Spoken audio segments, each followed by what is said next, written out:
संदीप जी। कंवर भाई, सिंधिया के गढ़ में सेंध बांधने वाली बात तो मुझे कहीं नजर नहीं आती। पिछले 2018 का अगर आप चुनाव देखते हैं तो कांग्रेस पार्टी को विंध्य क्षेत्र में, अपना ग्वालियर और चंबल क्षेत्र में पर्याप्त सीटें मिली थी। इसके बाद अगर आप देखें कि भारतीय जनता पार्टी ने जिस तरह से सिंधिया को साथ में मिला के खरीद फरोख्त से कांग्रेस की सरकार को गिरा दिया और अपनी सरकार बना ली, उसके बाद जो नगर निगम के चुनाव हुए तो आजादी के बाद का इतिहास तोड़ते हुए ग्वालियर नगर निगम पर कांग्रेस का कब्जा हुआ, इसके साथ मुरैना नगर निगम पर कांग्रेस का कब्जा हुआ।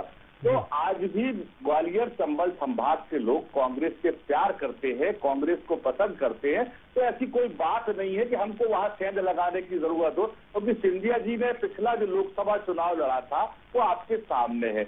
वो बहुत छोटे से कार्यकर्ता जो उनका साथी था उससे वो चुनाव हार गए थे। इससे साफ जाहिर होता है कि अब महाराज या सामंतवाद या सिंधिया को लोग ग्वालियर और चंबल के पसंद नहीं करते हैं और कांग्रेस पार्टी के साथ हाथ से हाथ मिला के खड़े होने के लिए तैयार बैठे। अलग माहौल बनाना, क्या कहेंगे संदीप जी? बिल्कुल कोई किसी तरह की चुनौती कांग्रेस के सामने नहीं है। भारतीय जनता पार्टी के 3.5 साल के कुकर्म पर्याप्त हैं जनता को जवाब देने के लिए। और कांग्रेस पार्टी ने 15 महीने में जो सरकार में काम किया, कमलनाथ जी के नेतृत्व में कांग्रेस की सरकार ने 15 महीने में जो काम किया, जनता उन कामों को याद कर रही है। कमर भाई, आप देखिए, 1 रुपए यूनिट बिजली का हमने जो दौर शुरू किया था, इसके पहले बिजली का बिल हाथ में आते ही करंट मारता था। हमने जय किसान योजना के तहत 27 लाख किसानों का कर्जा माफ किया, जिसको मध्य प्रदेश की भाजपा सरकार ने विधानसभा में स्वीकार किया। भले ही ये सड़कों पर कुछ भी चिल्लाते हो, लेकिन विधानसभा में इस बात को स्वीकार किया कि हाँ, कमलनाथ जी की कांग्रेस सरकार ने 1 लाख रुपए तक के 27 लाख किसानों के कर्जे माफ किए। हमने आंगनबाड़ी कार्यकर्ताओं का मानदेय बढ़ाने का काम किया। हमने बहुत सारे ऐसे काम शुरू किए, 1000 से ज्यादा गौशालाएं खोली। लेकिन आज भारतीय जनता पार्टी के शासन में उन गौशाला की स्थिति बहुत दयनीय है। गौ माता जो है वो अकाल मौतें मर रही हैं, उनको समय पे चारा नहीं मिल रहा है। जो 20 रुपए हमने प्रति गौग्रास के लिए स्वीकृत किया था, उसे घटा के भारतीय जनता पार्टी ने अनाज सर घटक न जाए, इसको लेकर रणनीति बनाई जा रही है, क्या कहेंगे संदीप जी?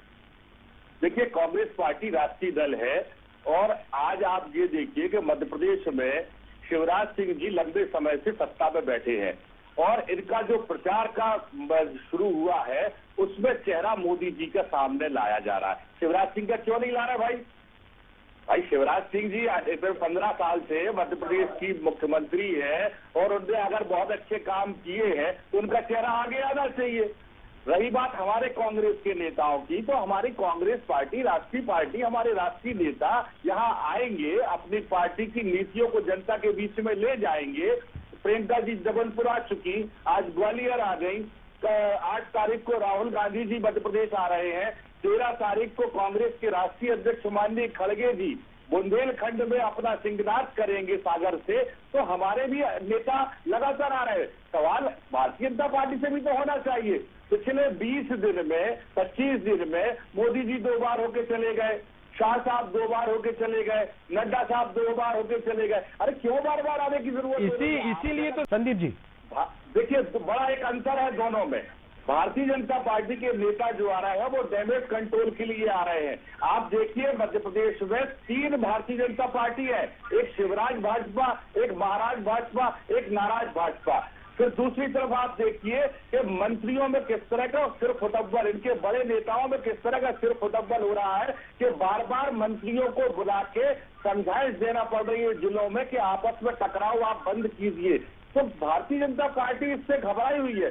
दूसरा सबसे महत्वपूर्ण बात मैं आपको बता दूं कि भारतीय जनता पार्टी की सरकार के रहते जिस तरह से हरिजनों पे अत्याचार, आदिवासियों पे अत्याचार, महिलाओं के साथ सरेआम दैहिक शोषण, भारतीय जनता पार्टी के लोगों की संलिप्तता लगातार सामने आ रही है। तो इन सारे के सारे मुद्दों से भारतीय जनता पार्टी का शीर्ष नेतृत्व तो घबराया हुआ है।